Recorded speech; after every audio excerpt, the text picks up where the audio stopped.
Good afternoon. Welcome to the King Kong Trail. I'm Doug Vandiver, sitting with a bunch of guys. Usually I introduce my wife, but she decided to skip out and go in the other direction. But guys, how you doing? Good. Doing well. This is, and we can tell by the graphic in the background, 7 Stone, right? Mm-hmm. Awesome. Great. Now, Marcus. Yes, sir. How's it going? It's going well. Good.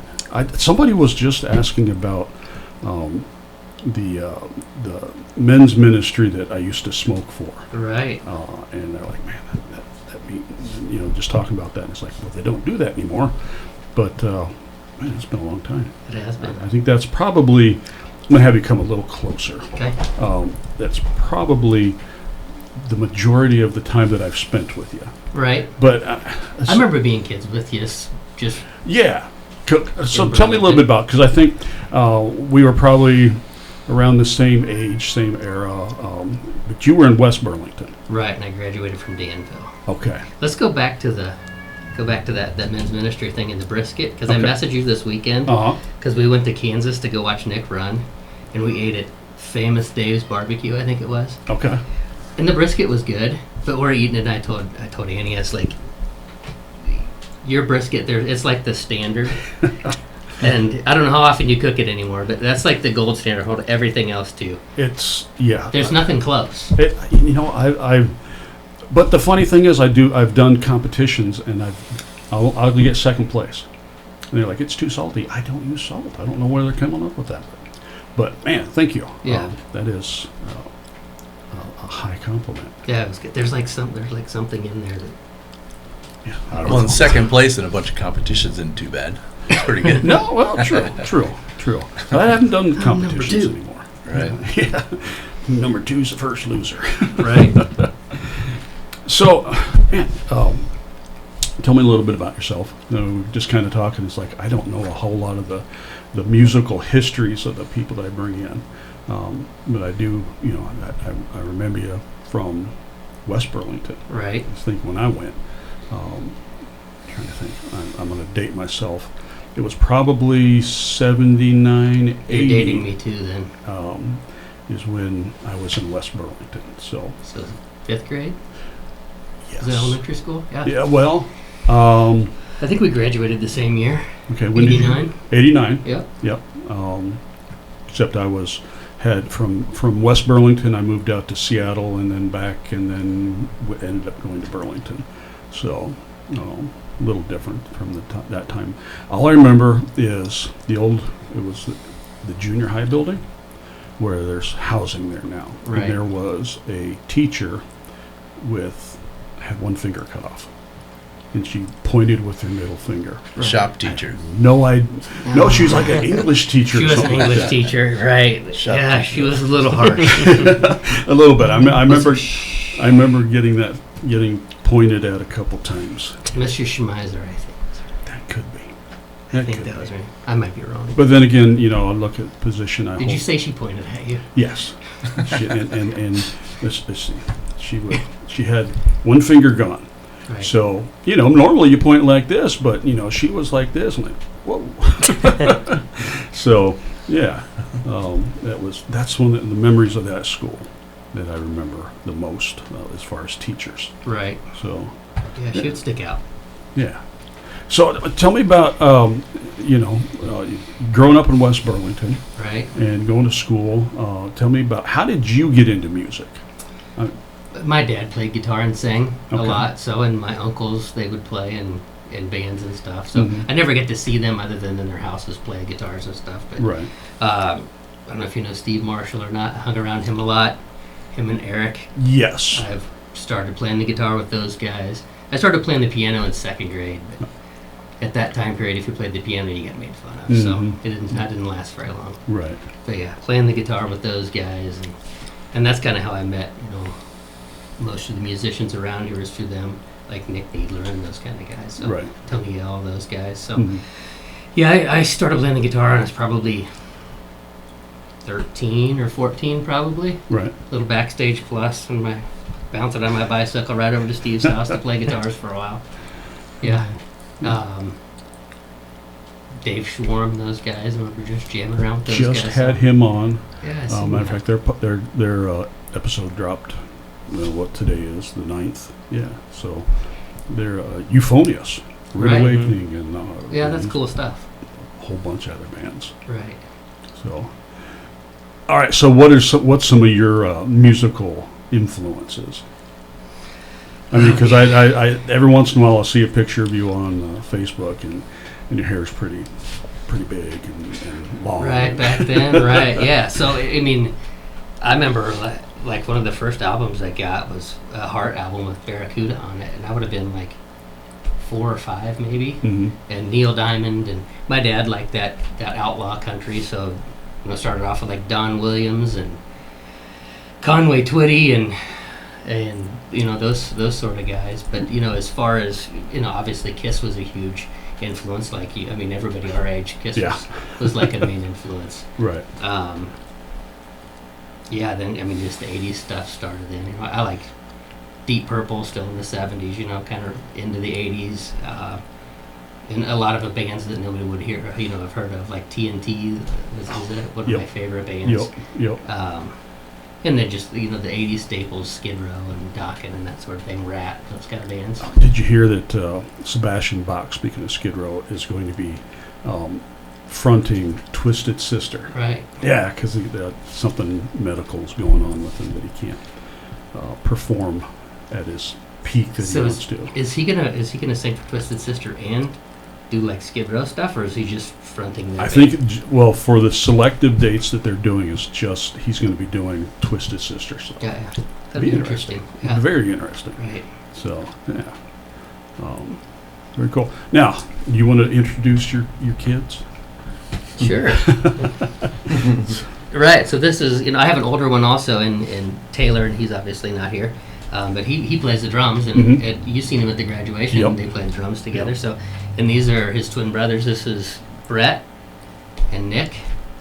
Yeah, I don't know if you guys want to start on how you started playing the piano or whatever. And Yeah.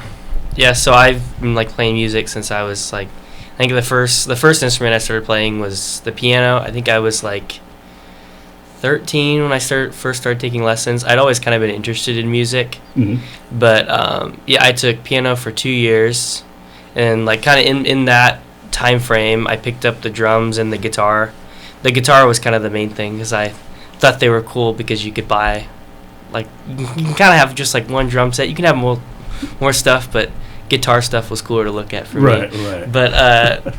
But yeah, and so then I started taking guitar lessons. When I'd been playing for a year, I taught myself for about a year, and I had some help and was guided along. But I think lessons have helped so much. But yeah, I'd always been really interested in music, and it was always around me. So yeah. Now I got to know, because I follow you on Facebook.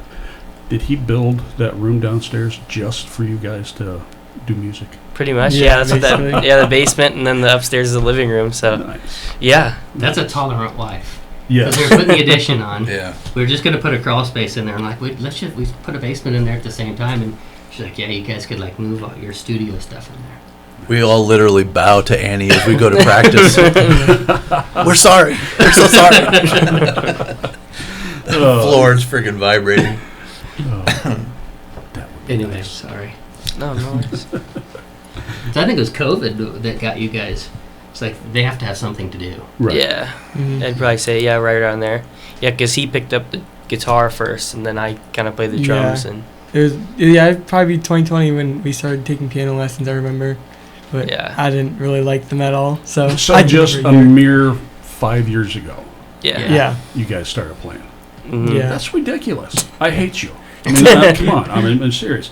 Because I've got, how old are you guys? I'm 19. 19. Okay. Had So to think my about son, that. Paxton, he's 19. And, of course, he didn't take any lessons. Well, he did take a lesson or two. But you guys, for 5 years, that's phenomenal. I'm very impressed. Thank you. Thank you. So- Yeah. All right, so we talked to Brett a little bit, and we'll all circle back, and so I'll just do the introductions. Nick, make sure I got the camera on you. There we go. Yeah, so it had been 2020 piano lessons. I did not like them as much as Brett did, so I only took them for a year. Okay. And I've mostly learned like everything from Brett and my dad. So I did pick up the guitar like basically the same time I picked up the piano. So I thought that was way cooler. And then I didn't really start playing the bass until like we started doing this band thing, and I've really enjoyed it a lot more than I thought I was going to. Okay. Yeah. I see that most bass players end up picking it up because we need somebody to fill it. No, but that's very cool. I mean, I've seen you play, and very impressive. I think his guitar history really transfers to the bass too. Yeah. His knowledge with guitar Yeah. is obvious. So, do you guys ever like double up on guitar or Mhm. switch or anything like that? Yeah. Okay. Yeah, that's what I think that's helped being able to play loud and having somebody else to play with. Like Mhm. it doesn't like playing along with a recording or by yourself's one thing, but like playing with somebody else is just like helps so much more because you're kind of bouncing off of Right. someone else, and like you're kind of held accountable because you gotta keep in time. It's a whole different ball game playing with somebody else. You can't follow along. Right. Right. Yeah. Right. Very cool. So, Nick, you do other things besides playing guitar, play bass, and stuff like that.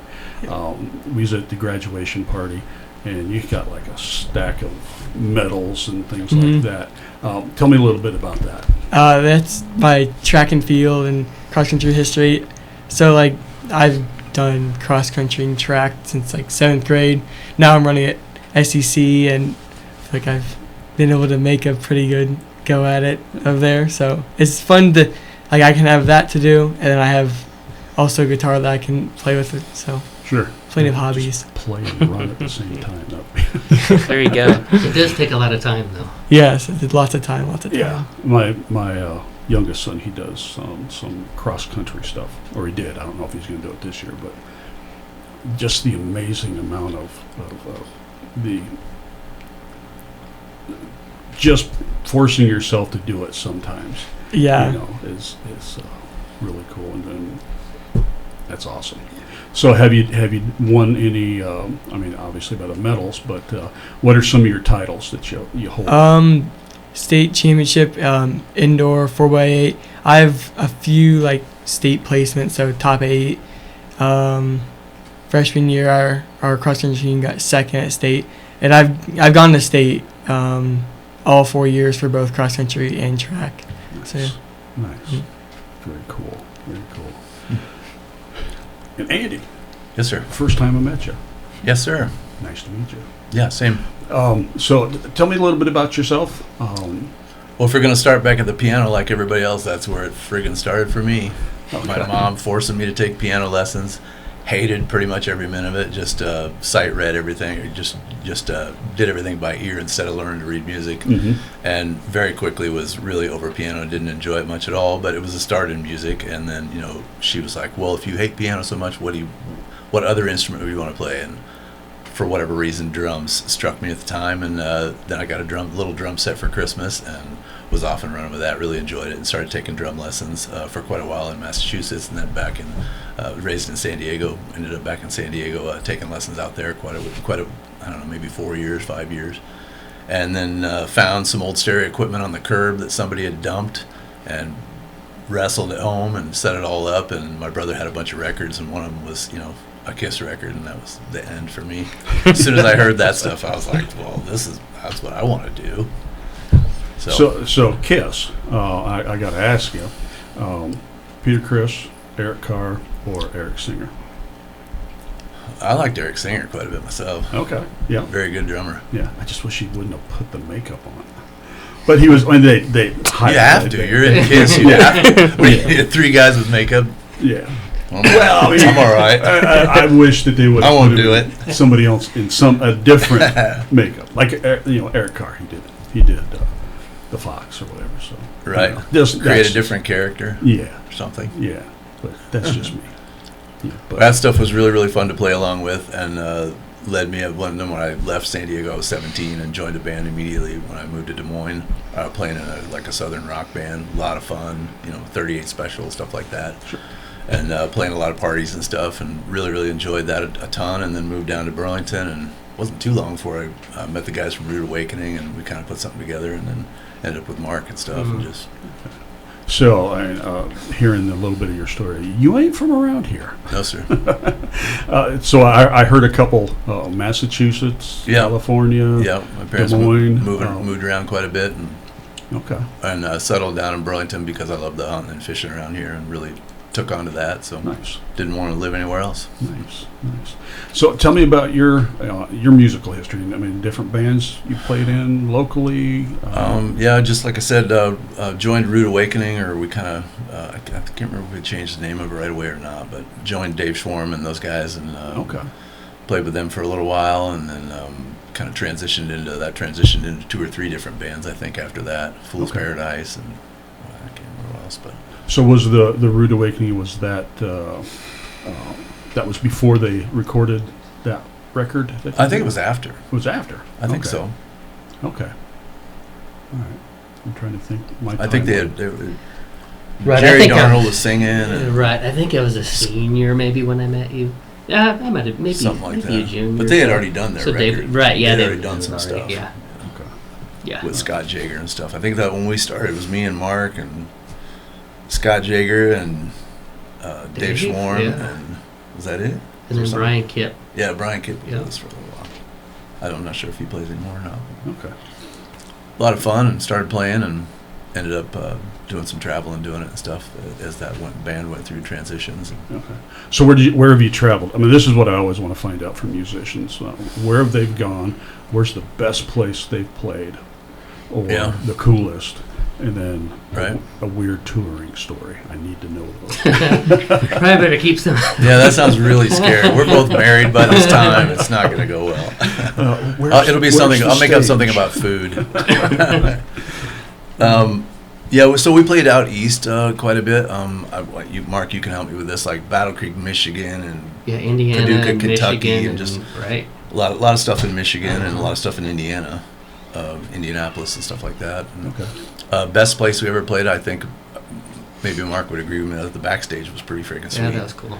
The place had an indoor soccer arena. It was huge. It was a huge place. Really cool, a lot of fun and intimidating. I remember clearly like sitting behind the drums looking out at, I don't know, what seemed like 2,000 people. I don't know what it was, but it was a lot of people just like, shit, we better do good tonight. Oh, were we allowed to cuss on this? I don't care. Oh, okay. I don't care. Cool. Sorry if I offend you. Yeah, so the cool thing to tie with, I remember that we played at the backstage a few times, but Duke Tomato, you ever heard of Duke? He just played. He played at the Washington, right? Yeah, he played at the Y. He's like a blues guy, Yeah. like a Okay. legendary blues. I think he's from Indiana, but like a legendary blues guy. So, and this would have been 35 years ago, and I remember it was on a Ticketmaster ticket. We're like, we've made it.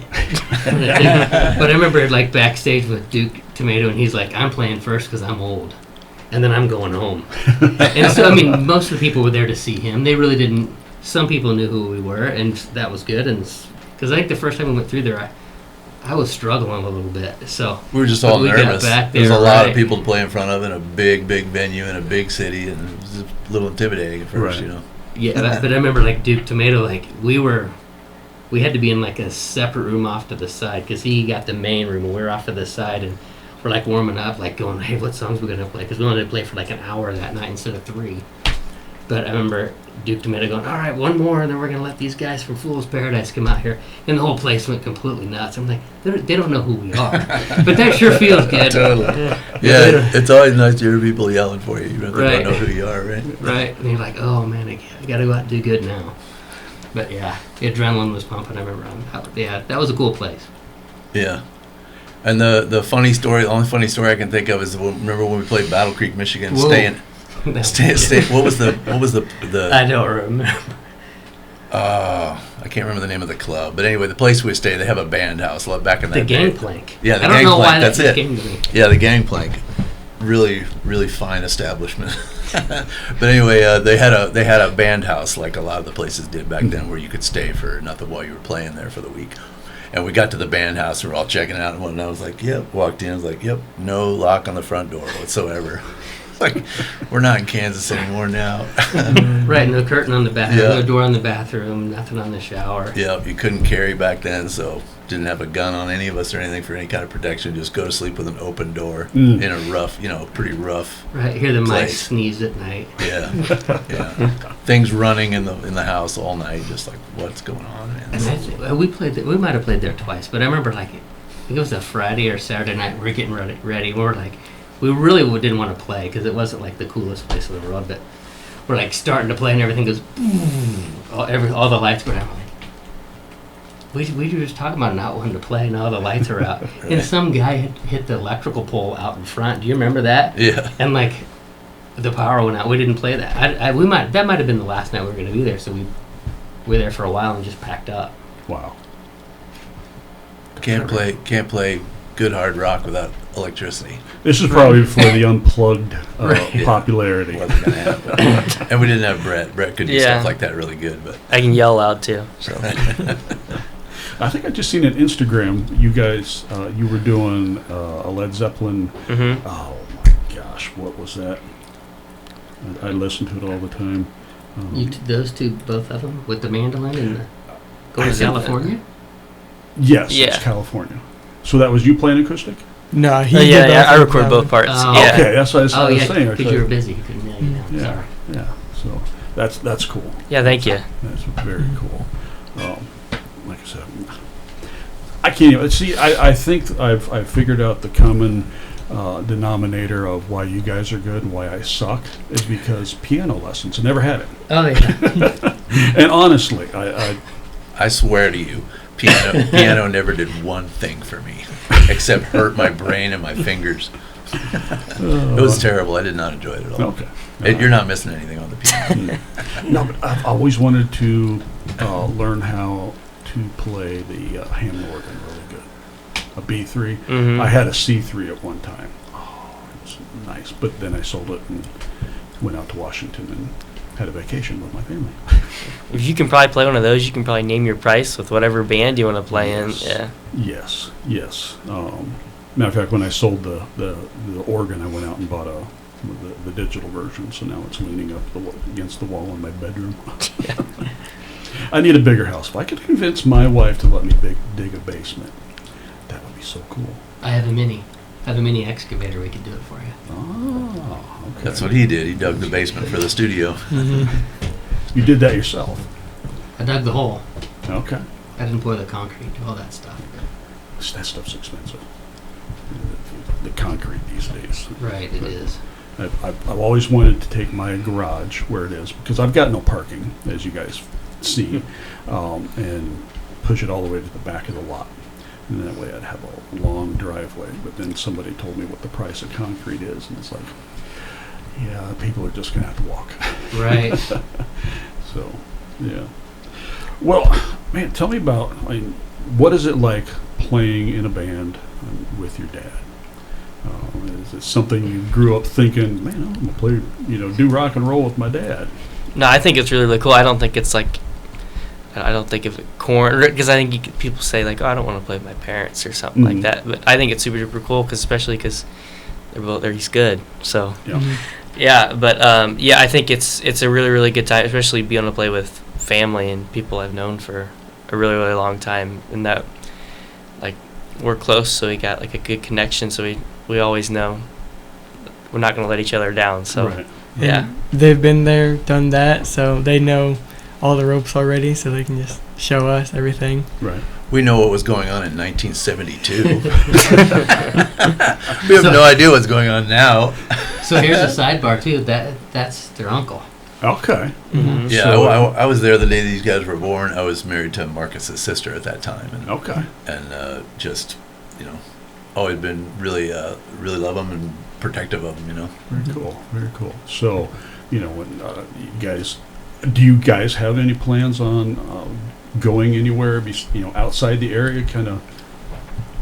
Yeah, Like Iowa City would be cool. I think to go off to play some like I say. I mean, really anywhere. I mean, not too far yet, but I think we're gonna make it big and like be in the Rock and Roll Hall of Fame. There you go. That's the goal. There you go. No, it's just cool. I mean, we have a short window here with college and all that stuff, so taking advantage of what we can. Mm-hmm. While they're still here in town, yeah. Yep. Yeah. So, what are you guys' plans for doing in college? What are you exploring that way?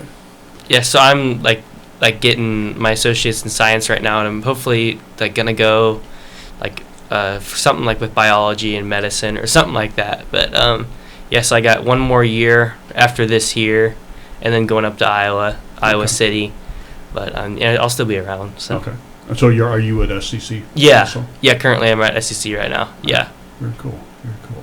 And I want to be a physical therapist. So I got one more year at SEC, but I don't know where I really want to go after SEC, but figure it out next year. Yeah.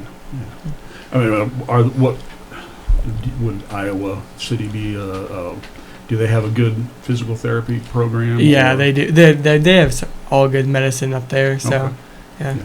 I don't know much about physical therapy except when they tortured me. Had my shoulder redone, and they're like, "Do this." I'm like, "It hurts." So yeah.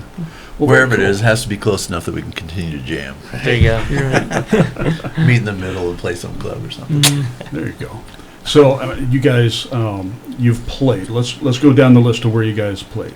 Played at a junior high or elementary? It was everybody, elementary through high school. Okay. All right. School, yeah. All right. Tell me about that. Yeah, that was really, really cool. Yeah, it was just a kind of a spontaneous thing. Like because we were seniors that year, so it's like let's do a show at the school. So nice. yeah, I knew that was really, really cool. They had a nice stage. I thought it was really, really fun. But yeah, and it's really cool because a lot of the teachers like are really, really supportive of us, and they've came to see all of us play every single time. So yeah, it's been really, really cool, and especially like lots of friends think it's really, really cool, and it's lots of support there. But yeah. Nice. Let's see, you've done your backyard. The graduation party. Yeah. That was very cool. I'll be honest with you, I'm just jealous. That yard you have is amazing. So who gets to mow it? I don't. I like to mow. So you guys do sometimes, Yeah. but I like to mow it. Yeah, I like to mow. If there's people coming over, we can't mow. It's got to be done just right. Yeah. Okay. It's a dad thing. Yeah. Yeah. But we are planning on like putting some concrete back towards the timber more, uh-huh. and then having everybody come out. Like maybe you could drag out your smoker and cook some meat, and just have like all the guys that used to jam here in Burlington or wherever, just come out and have a jam. Maybe that'd be early House fall party. or something. That was- Yes. Yeah. That was. Just push a button. I got really close. Right. I got too close. I've got a couple buttons. Let's see. Look, it's rock and roll. All right. Who said that? Do you remember? No, It's rock and I thought you were roll. trying to accuse No, someone. no. That's Ace Frehley. Here's one. I am starving. No. I haven't had lunch since yesterday. Sounds like Nicolas It Cage. does sound like Nicolas Cage. No, it's from House. Well, no, in Parks and Recreation. Yep. Nick Offerman. I love his character. And here's one. Diabetes. We're super good at trivia. Come on. Stimpy. It's Wilford. Diabetes. Okay. I'm Sorry. sorry. It's You're too cool for us. So. I live in the country. Wilford We don't get Brimley. TV or anything out there. It was the guy that did Had the big Cocoon. bushy mustache. Yes. Yeah. Diabetes. You can't say diabetes. Okay. You said buttons, and I just started pushing the buttons. So, yeah. Let's see what we talked about. Sometimes my mind goes Oh, when blanks. we played. Yes. So then we played at Hollow Fest. Mm-hmm. Yeah. It was hot. Was It hot. was hot. Right. I think I might still have the contact from there. Maybe. That was. Yeah, we need to play there again for sure. That was kind of a cool. Yeah. It was yeah, basically maybe. a house party, expanded sort Yes. of. Right. That guy has got some Yeah, that's talk about a cool place. Yeah, built in its own stage. That is Right. really, really cool. And the fact that he opens it up the way he does. Yeah. And, I mean, there's everything that I've seen there from screamo, emo stuff to, rock and roll, Right. and that's really cool. Mm-hmm. That's really My nerves wouldn't be able to handle it. What's If that? that was my place, all that Oh. going on, I couldn't do it. Somebody's smoking pot. Somebody's smoking pot. I can smell it. Oh, you just go to Walmart and you find that. It's like, That's Right. right. You don't have to anywhere. The people driving by. I got a cousin that works there, and I was talking to him on the phone when I was walking through. It's like, dude, somebody's skunking it up, and he's like, every day. So, yeah, But then last weekend we played at Yeah, the Washington. the Washington. yeah. Mm-hmm. Something happened I couldn't make. Oh, I had a cousin's birthday party at the same time. I'm like, why you gotta do this? So Right. That day. that day of all days. No, and that was that. So I was trying to calculate. It was like 32 years since we played together. Yeah, when we rejoined Was- playing together at the Washington, it had been 32 or 33 Right. years. We were And figuring. probably because I stopped playing and you guys went on for a while longer. So it had been like 30 years since you'd played. Yeah, I raising kids and stuff. Just Right. got completely away from it. And Really? Mark lured me back with the promise of riches, and Okay. no, just kept saying, "Come on, come over. You gotta hear, gotta hear guys play and stuff. And just come on over." And finally came over, and he's like, "Go sit behind the drums, play a song." And I played for like 8 seconds. I was like, "Yeah, I'm gonna be doing this forever." This is awesome. Like an hour and a half later, we were. Yeah, it was so Do fun. some- Just right. I just you get away from it, you forget how enjoyable it is. So. Right. I took and I didn't play at all during that time. I took a complete hiatus from it. So Oh wow. That. just raising kids and back in the day, I couldn't play drums without drinking a lot of alcohol, and I didn't really like that. So it took me a while to build some strength now, where I can play and enjoy playing and focus on playing and not think at all about I need to drink to do this. Right. So Right. if I'm going to be honest I about mean, it. that the '80s. That's what everybody did. Yeah. Which is, something I was going to ask you. I mean, knowing what rock and roll does, how would you, as a dad, I don't know, leader of the band, do I say that? How do you help? How do you help shape what goes on? And You and I don't know if you remember having that conversation. It's been years ago. I think even when Taylor was playing the drums, you're like, are you sure you want him playing music because everything that goes along with it? But Yeah. I think it's how they're raised, and I mean we started going to church when they were like a couple years old, and so they have that foundation. Not that that's not going to necessarily keep you down the straight and narrow. I mean there's the things that can draw you away from that, but at some point you have to make your decisions, and we try to be there for them and been pretty honest with them with the things that I had went through, and Andy's the same way. It's like that's not the way to do it. Mhm. I think it took time for me to separate and realize, and like to build a little bit of strength of character to realize it doesn't have to include alcohol at all, Right. or other stuff at all.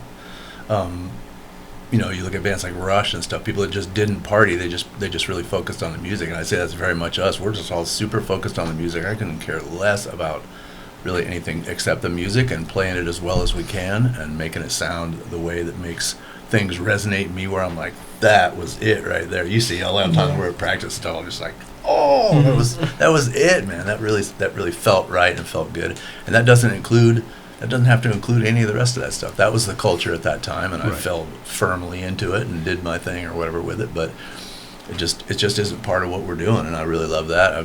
That's the example Mark is setting for the boys, and I am too. And that's just what works for us right now. I don't have any desire to make this about the endless party. It's about the endless music and all the stuff you can do with music and how much fun that is. Right. Do you think the music scene has changed? Yeah. From the times that back in the day, has it changed much? Some of the things that I've seen is Well, basically just how you play a show. We would play 4 45-minute sets or 3 3-hour or 3 1-hour sets.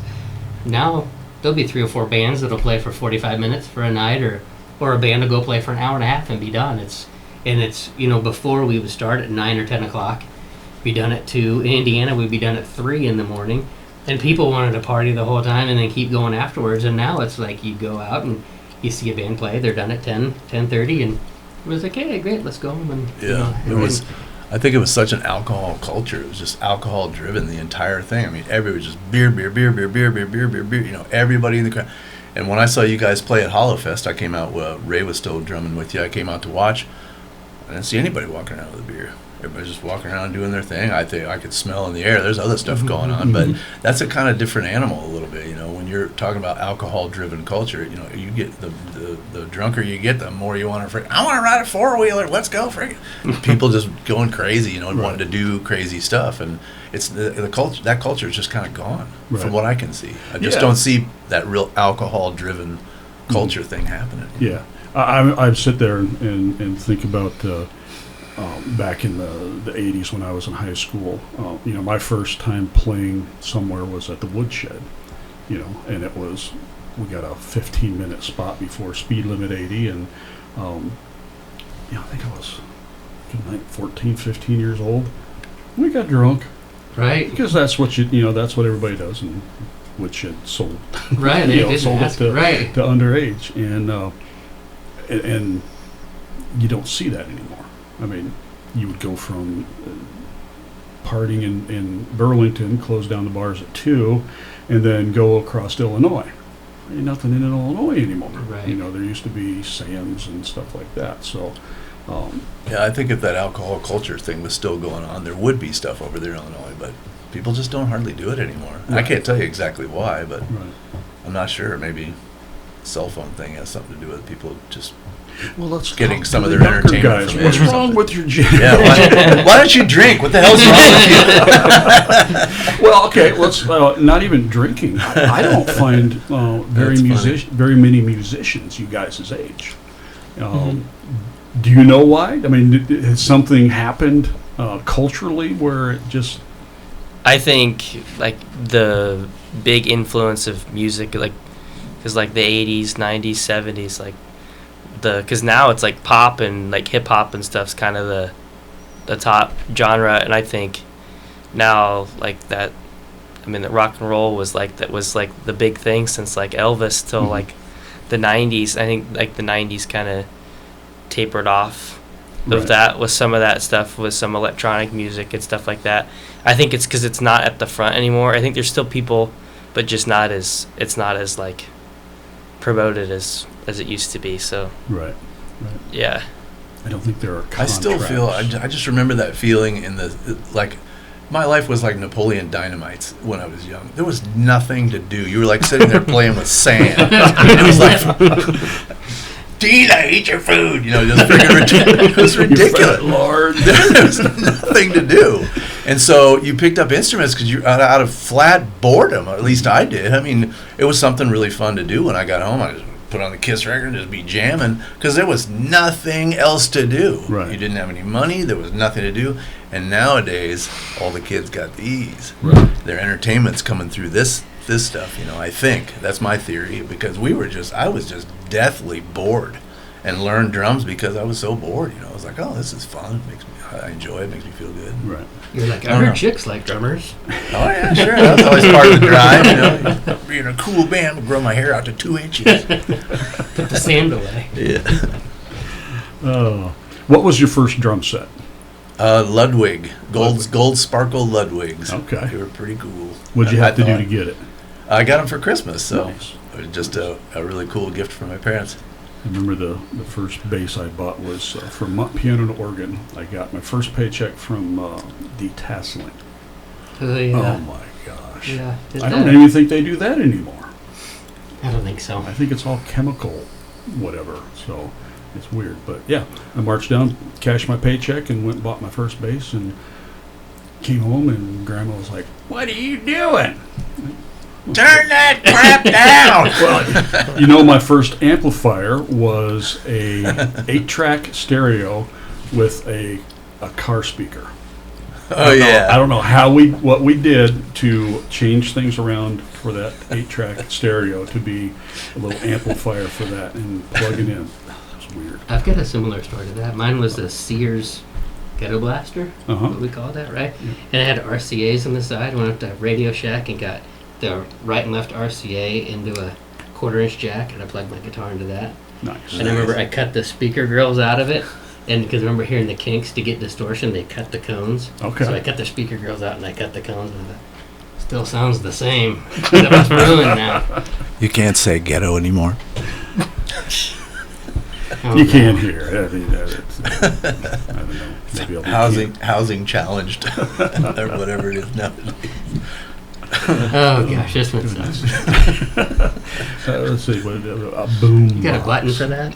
I told you. Can you back that up 20 seconds? Yeah, so there is a rule. I usually don't edit it out, but if there's something you don't want in there, let me know, and I will make a note of it and cut it out. So you want me to cut that out? Kind of. No, I'm No. just kidding. No, I'm fine with that. Cut it out, Doug. It's the truth. Oh, I only say that because we had we were talking to one guy, and he was talking about some of his daughter's hardships, and he's like, it was kind of off the cuff, and the cameras were still rolling. We just finished up, and you know, he kind of said, you know, let's not put that in there. Absolutely not. Sure. So, yeah. No, it's okay. So It's interesting that all three of our first musical equipments were either like, you know, pieced together or found. I told you I found mine on the side of the road Really? by my house. Yeah, Nice. big wooden speakers. I was like, I wonder if they still work. Just took it all home and started. Oh, it made sound. Oh, I think you got electrocuted. Yeah, it's like Uncle Rico just freaking kills. Totally. Probably got shocked several times.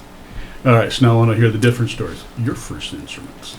Yeah, so my first like guitar was a Carvin Bolt I got from the Guitar Farm up Okay. in New London, I think for $250. Do you still have it? Mm-hmm. Keep it. Yeah, If yeah, and if I still had my bass, I would be, yeah, you know, it was an arbor. It was junk. Yeah. But the memories The of first, that. right. Yeah, Mhm. absolutely. So Yeah, and that's like one of my favorite guitars because the Carvin, they make really, really nice stuff. So, Mhm. yeah, I love that guitar. weren't they bigger in the 80s? I Yeah. think. Yeah, because then they turned to Kiesel, and I have one of those too. Okay. But, We were Yeah. all smaller. Ooh, look at the size of that carving. Is it a 20? Totally. And yeah, my first was an LTD Eclipse, and Okay. I still have that. Got that for Nice. Christmas. Nice. Keep them. Keep them. Keep them. A shameless plug for the Guitar Farm too. Greg was so cool to these guys. They didn't. I don't even think you were playing the piano yet, and they'd go in there and he'd answer questions and treat them like they were going to spend $1,000. So that was Mhm. cool.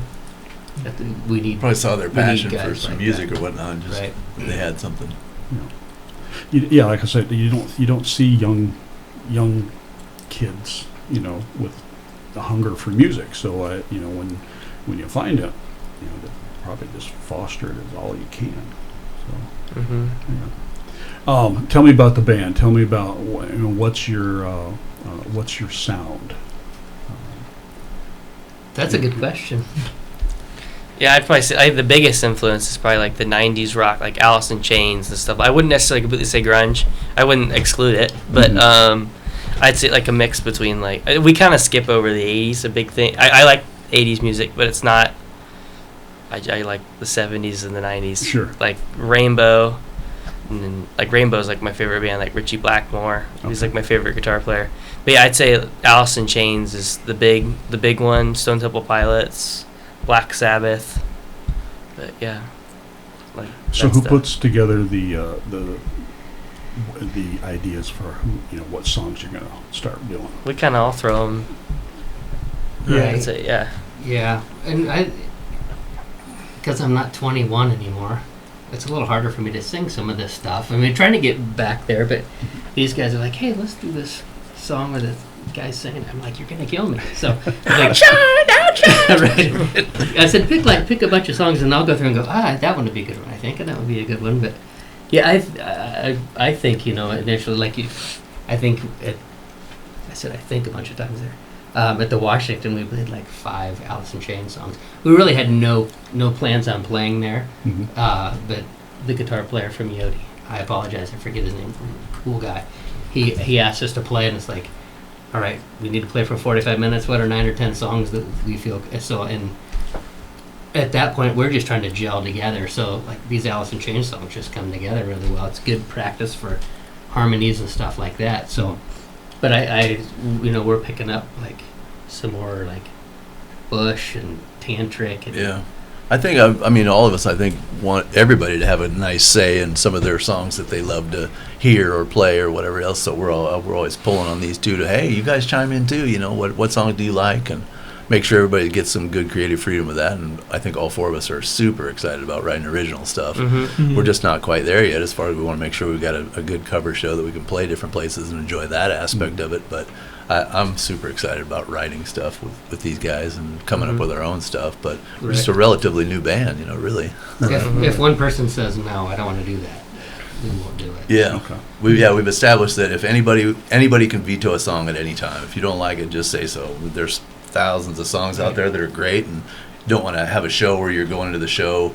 I remember back in the day playing Hot for Teacher and just like, this is just like, it's great. The intro to that song is just crazy, and it just stressed me out all the time. So I think we're all looking to avoid that. Like, hey, let's just play songs that we really, really enjoy and that are, within our comfort zone of just getting to enjoy playing the music, and not like, oh, look at my chops. What's this deal? No, not doing that. But I think the goal right now is to kind of fit in how people do it now, where they play an hour and a half or 2 hours, is to put 2 hours worth of material together that we feel good about, and then start working on writing some stuff. I feel that's where we're going, but really it's only been a few months since we've been jamming with Andy, so. They're already writing stuff. They're already putting stuff together. So I was going to say, do you being brothers, do you guys just get together and just, you say you bounce off each other fairly well? Yeah. When do you come up with riffs and stuff like that, or? Yeah, I would say, a big thing. I'll just like, we have like a little DAW or whatever. I'll just record. Like if I got something in my head, I'll record. So I can play the drums and the bass and the guitar and all that stuff. I mean, I'd say I'm a decent drummer. I can get it down a little bit, but I'll because this is just all by myself. If I got something in my head, I'll like do a little demo or something and put all the parts together just so I don't forget it yeah. or something like But that. you're in that room like 10 hours a day? That's maybe a little bit Except of for playing video games. 6 hours. Playing out, we're gonna switch and let Brett play the drums as soon as I can learn a single note of guitar. So they got that in our future. Got that going for us. Never.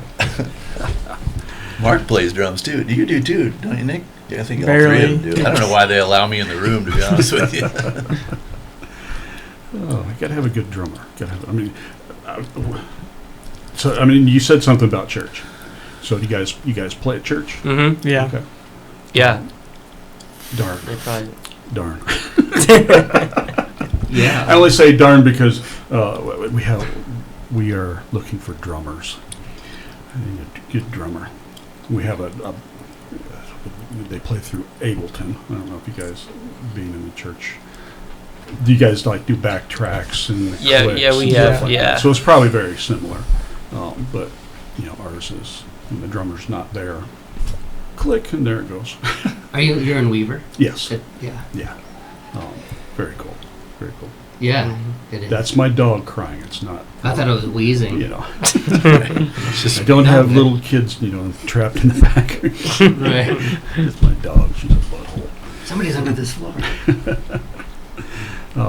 So you guys grew up playing in church, or Freshman year of high school, I think. So we were like 13. Yeah, I think that's what helped the most. I think getting one thing is practicing a lot, but having a place to apply your skill, lessons with direction, but then a place to apply apply your skills. Like, that's because I started playing on Wednesday night church. I've been playing the bass for like, because I played the guitar first, but the bass was kind of a good thing to get in front of people and start playing. So been playing the guitar for like 3 months probably, and then the youth leader, he was really, really encouraging, and he got me to come up there and play, and then played. I think that helped so much, playing like every single week, and having somewhere to like practice and work towards. And then if I learned new stuff, I could kind of like try to throw some of that stuff in there. And with chord charts and stuff, you can kind of do whatever you want. So it's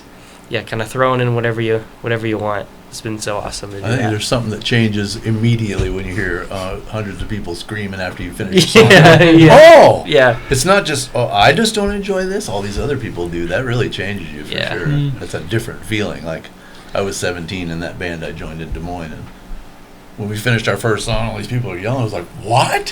What is happening right now? This is cool. It's a really enjoyable feeling, and strongly motivates you to get better at whatever your chosen instrument is. Now, how about you, Nick? Did you start off in your public performances like at church? Yeah, it was probably, I think we both started off at the bass on Wednesday nights, and we would I think we switched off like every other week. Once he started playing first, I'm like, all right, I guess I can do this too then. So yeah, and then probably sophomore year all the way to senior year, we played every single week there. And then he was the leader of the youth band senior year, so it was just kind of him and me just running things there. Yeah. It was pretty fun. Nice. Yeah, we had like at the end of the year, like junior and senior year, I think all of it, we had a pretty awesome, like really, really good sounding youth band that like there was like no compromises. Everybody sounded really, really good. We were playing everything like note for note, and it was really cool because like we would rehearse like that day for like 45 minutes. I mean, it was just 3 songs, but we would like all of us would kind of come up with ideas to change up the song a little bit. I remember doing like we would do like leave big openings or stuff, or we would just completely change how the song was going to go. And it was just a couple of the band was like 13 to like 17 or 18 year olds. Oh, wow. And yeah, it was really cool. We had it was really, really awesome because a lot of my friends, they had played a little bit of guitar or something, or play the drums or something. I'd be like, come to my house and we'll jam a little bit. So I was always like almost recruiting people. But yeah, and then it's just like, I think having somebody to push you over the edge and like to get you out there is like the biggest thing. Like push you out of your comfort zone. I think the environment that Mark created with the studio and everything is really, and you have a place to do that stuff. Right. It's amazing. It's an amazing setup you guys have. It's loud constantly. These two play Super loud. Yeah, it was loud when we practice. Yeah. And I think that's really not just because it sounds good when it's loud, but I think it helps with like confidence. Like you're not like. One thing I always notice when people will come over and we'll crank an amp, because a lot of people, they've never had an amp all the way up. So a thing that I always notice is that they'll never turn their volume knob off. So they'll hand you the guitar, it's like, wah! But like just like the confidence of like the guitar is like a part of you, or the instrument, like it's an extension of you, and just like having control over it and not having it control over you. But I don't know, sounded cool in my head. There's a whole different thing that happens when you're listening to guitar at 80 decibels on your cell phone versus a guitar that's 120 decibels in person. Every single person that encounters that you react to it. It brings so much out of your body, and to be able to practice at that level and hear those instruments at that level, that is what rock is. And it's not at 80 decibels. It doesn't matter what you do or how good you play it. At 80 decibels, it's junk. Yeah. It's just nothing. It just has no impact on your body. It doesn't bring all those stuff out of you, Yeah. Like I say, we don't have a drummer all the time at church, but like this past Sunday, in my ears, we had it. When he started playing it, it moved air inside my mouth. That airhead. But I felt it, which I don't feel all the time with a machine playing the drum beat. You got to have that environment of loud and the air moving because of your amplifiers. And back to Kiss, that's what Kiss taught us all, Right. They just kept playing louder and louder till the only place they could play was giant stadiums. Right. They created their own genre, Absolutely. Absolutely. And there's something to be said for that. When it's loud, it moves you, and you get the impact you're looking for. We just played Washington. We finished our first song, and they got it. They're screaming and yelling and carrying on because you got stuff hitting you so hard. You're okay. I get it. Let's see. Have we missed anything? Did we establish that these two are twins? I think so. They're twin brothers. I think we might have mentioned, but I just realized we said brothers a lot. Maybe important for them to know that they're twins. Actually, one thing I see different about the music scene today too is it seems like back in the 80s and 90s, it was like my band's better than your band is better than your band. Mm-hmm. Is this big competition. Now they're like each band is so encouraging of each other. Like Dylan from Yodi, the singer, I know his dad. His dad actually got me into what I do now for a living. So that's cool to have that connection. He actually bought his first guitar from me, which is cool too. But everyone is so encouraging. They want you to go sound the best. So when they come up and they sound the best in the next band, and it's not like we're gonna go bury those guys. It's right. It's cool to see how that camaraderie there like that. Mm-hmm. We dealt with a lot of ego stuff in the late 80s and early 90s. A lot of ego. Just driven, like a bunch of high school girls, Sorry, high school girls. Let's see. My dog got me flustered. He's the same as they wants to hear rock and roll. That's it. Yeah, Right. that's Turn it right. up. So, I see that you do guitar lessons too. Yeah. Okay. Tell me about that. If somebody wanted to learn how to play guitar, Yeah. what would you tell them first? So, Besides, come to my house and Give me money. But yeah, the biggest thing is like what is your goal? Like, what is your goal to just be able to play along the campfire, or do you just want to play this song? I've had people who just come and they just want to learn how to play like one song. But and there's some people who just are hungry and want to keep learning and learning and learning. But I always want to bring it back to like applying it. So I don't really like just teaching songs for the sake of teaching songs. Mm. I'll teach songs. I mean, if you want to learn a song, I'll teach it to you. But I always want to apply to it. So if somebody was coming here to learn for the first time, I'm teaching them.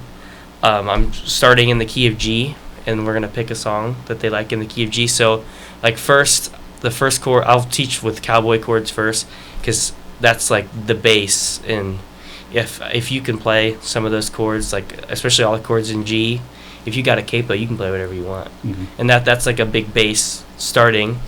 So yes, first is just teaching all of the open chords, and then we'll go through the major scale, and then we'll go through what all the pieces of the major scale mean, and we'll always go through the national number system. So if I told somebody to say we're going to play a chord progression, like a 1-4-5 chord progression in the key of C, they know what that means, because Right. that's like a thing lots of people don't like. Theory is the big thing I always bring it back to.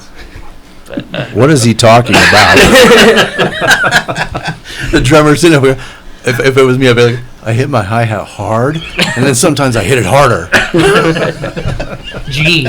There's no, what's a G? Brett is a technician. Both Nick and Brett are. But yeah, the biggest thing is just relating it, like making sure it's interesting to whoever is playing. Like when I was playing piano, I played piano for 2.5-3 years, but I like to say that piano lessons quit me because she stopped giving piano lessons. And then I was like, I think I'm good. But we would just go through books, which there's nothing wrong with that. I think books are a great way to learn. But I never really learned anything I like, so I think that's why I was never really hooked too much on the piano. I mean, now I can go back and I'm like, I want to learn this song on the keyboard, so I'll learn it.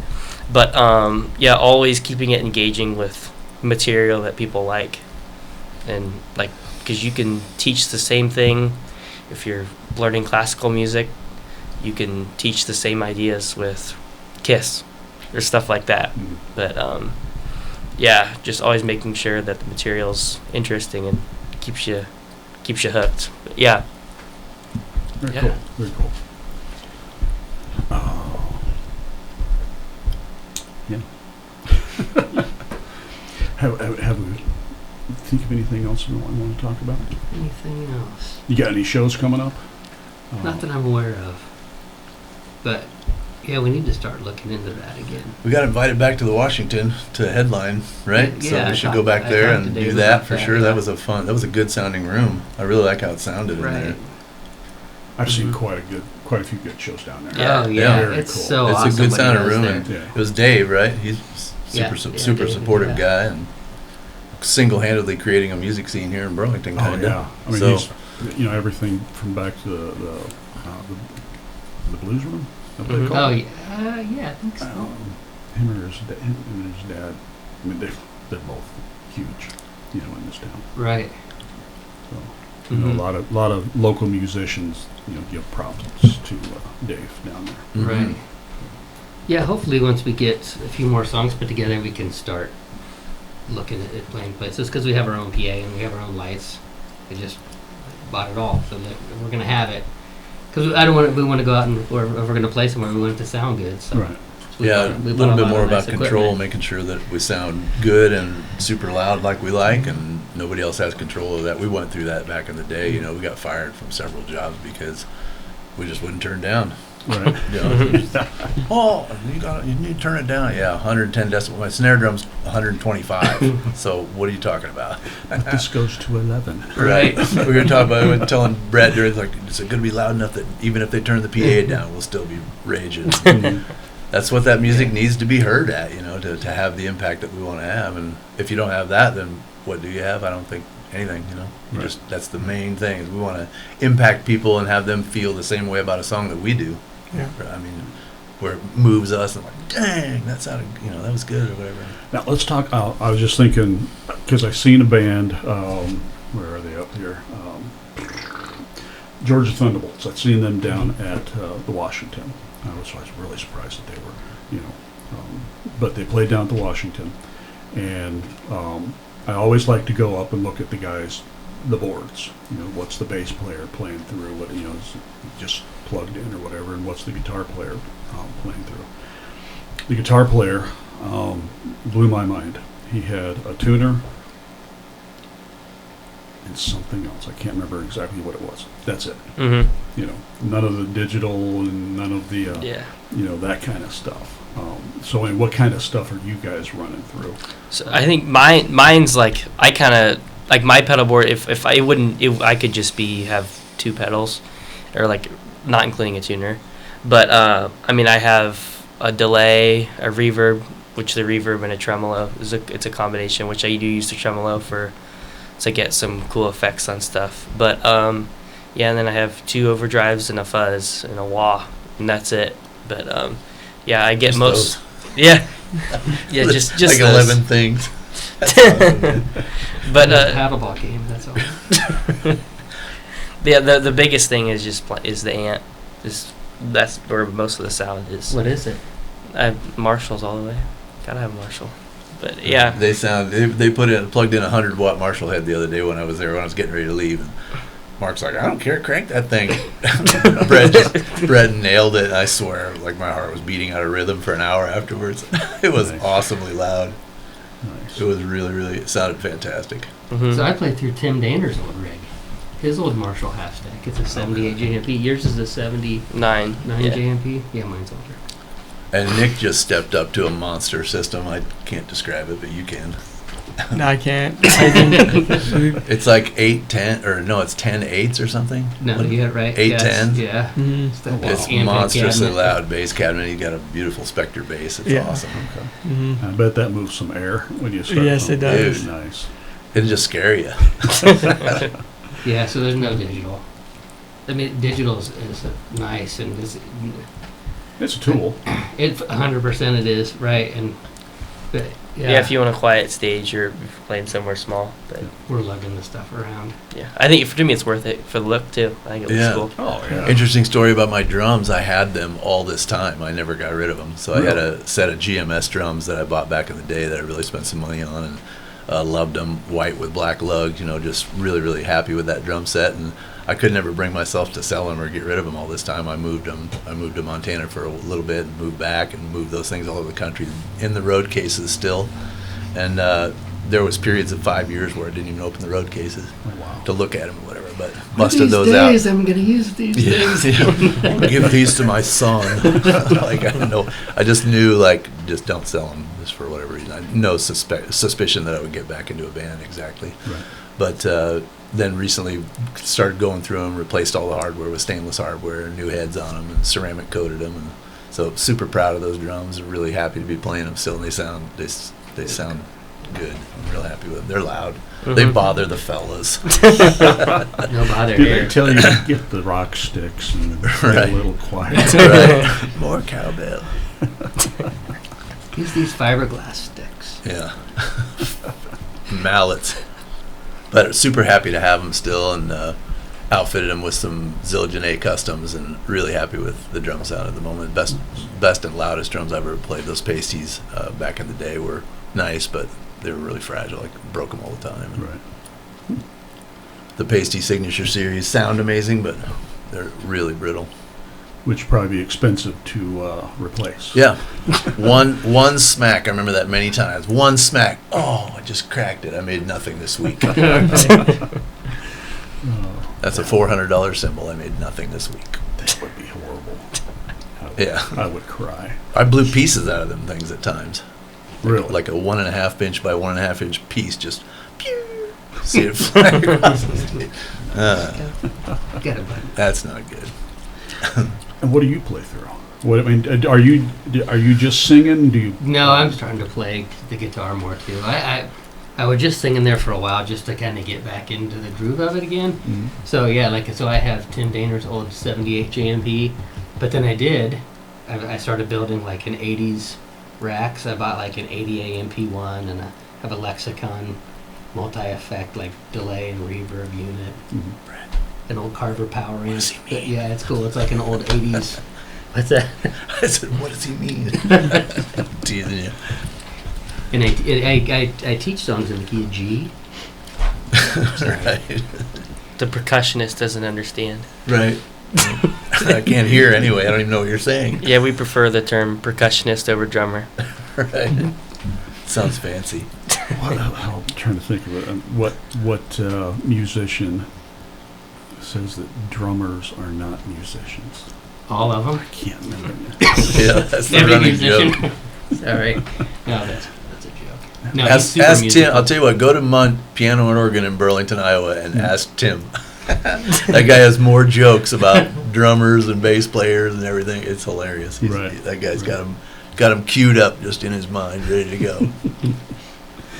Oh, I went down there one time, and it was probably last year. He's like, "What's wrong with this guitar right here?" I don't know. Just looking, quickly at it. He goes, "It's not a Les Paul." Okay, teach me. And then He's got his opinions. That's a good Tim impression too. I don't know his last name, but And he showed me that, well, this is wrong, and this screw doesn't really screw down. It has to be a turn knob here, and the tattletale was the serial number on the back is engraved instead of stamped. Mhm. It's like he's like, yeah, some guy was trying to sell it as a real one, which, my gosh, you can go on Temu and buy a Gibson, and it looks close. Now, I'll be honest with you, I've been tempted. I really want an Ace Frehley guitar, but can't afford it. Well, guys, unless we've missed something major, We thanks gotta for save coming some out. for next time. Yes. Start writing some songs. Yeah. Who do you think is going to be the major songwriter? Try that guy. Yeah. I think it'll get thrown around though. Yeah. We'll all put stuff in. Riffs. Who does the riffs? Who does the lyrics? Yeah, we haven't really started yet. Okay. Well, Mark's wrote a lot of stuff back in the day, so I know that he can write. And I think the three of them put together can write some great guitar stuff. I would think so. I would think so. Just seeing you guys and just knowing the family history, and you're already talking over your dad's head as far as That's why we got him to teach. Yeah, all three of I them couldn't do can it. play guitar. All three of them can play bass, and all three of them can kind of play drums, right? A little bit, whatever. Enough. can get Yeah, I along. think you're like more of a 70s style. I think that musical probably 70s rock style. Like you said, Richie Blackmore's is. Mm-hmm. Or yeah, UFO, like Michael Schenker. Oh, yeah. Mhm. Yeah. Well, cool. Yeah, as soon as you guys start writing, Yeah, hit record. I want to hear some stuff. yeah, for sure. Well, unless we've totally skipped over something, I think that'll probably do it. That's awesome. Want to thank you guys for coming out. Yeah, thanks for having Thank you us. for having us. Yeah, thanks. And anytime you want to invite me over to that rock and roll room, Yeah. I haven't seen it yet. Tuesdays are typically when we're jamming. So Okay. A lot of Tuesdays. Yeah. yeah, well, yeah, I'll let you Because know. I like to invite myself anywhere. No. Bring your earplugs.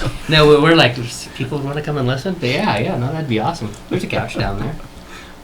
Cool. Extra guitars. You could Well, join see, in. what you need to do is, we've had you guys over for dinner, and that's been a while ago. I think that's when they were babies. Yeah. It's been that long. So, because my wife worked with your wife, I think, somewhere down the line, they worked. I don't know. So, well, guys, thank you so much Yeah, thank you. for coming in and telling your stories and letting Burlington and Southeast Iowa get to know you guys a little bit better. And we will definitely have you back. Yeah, So, awesome. Mhm. All right, Burlington, that's going to do it for us. We will catch you later. Next week, no, ain't going to be nobody next week. That's spring break, so we're going out of town. So we will talk to you later. Thanks, guys. Thanks.